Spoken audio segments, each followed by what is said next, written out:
You are now watching the Tailored Vision.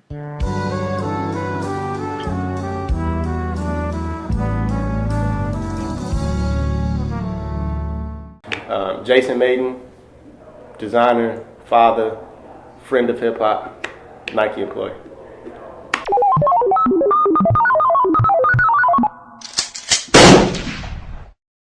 Or anything like you just want to tell the cameras and stuff. Yeah, you know what's funny, man, is so my love for music is what helps me design. Mm-hmm. So every time I start a shoe, I listen to Illmatic. Like every time, that album is on repeat constantly.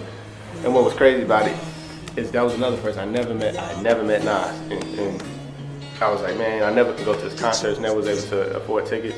And here I am. I'm sketching. Literally, when we moved to Jordan, I'm sketching shoes in my cube. I was working on stuff for Chris Paul. And Reggie, who's one of our entertainment marketing directors, knows my story. Knows, you know, Nas, I'm always listening to Illmatic while I design. Yeah. I always got these big giant headphones on. I'm always, you know, Bulls out, big Bulls jersey in my cube, in my office now. And so he brings this group of people by my desk. This is crazy. I'm sitting there sketching, and then New York State of Mind comes on. I'm just going. I'm like, this is great. Doing my usual routine. And then Reggie taps me on the shoulder, and I'm like, hey, just 1 second, because the chorus is going to come on. I'm like, man, I can't interrupt Nas. Then I hear this echo of like two voices overlapping at once. I'm like, that shit, it sounds like Nas is really here rapping. Like, this is crazy. Turn around, this man is in the cube rapping to Illmatic while I'm sketching. And I'm just like, yo, I mean, you know, for me, being a kid growing up where I grew up, having these experiences, it blew me away. It blew me away. And it was like, man, I can't believe only at a company like this can you have that type of experience. And so when you talk about inspiration, it's music. I mean, what I do now is when I start a project, or when I go back into design, I'm going to start projects, I'll go and sit with Knife when he's producing and he's working on stuff. And I just sit in the studio while he's chopping samples or he's, you know, going over it, re-engineering the track or mixing it down. I'm just there, sketching, listening to him create. Then it inspires me to create, and it's like the best thing ever, man.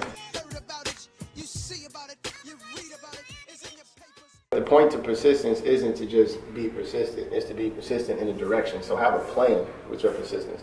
Because persistence and annoyance are very similar, they're cousins, you know, they're related. You just gotta figure out what the difference is between persistence and annoyance. And for me, it was having a conversation.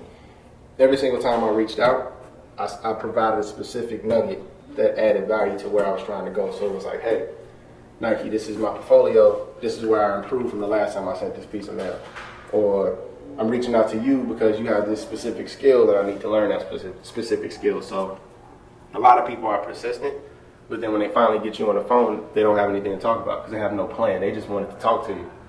So, which is when it becomes annoying. So just be persistent with a purpose, be persistent with a plan, and be persistent in a direction. And not just, you know, calling and reaching out. So that's all. I mean, that's what I can share with you from my experience at least.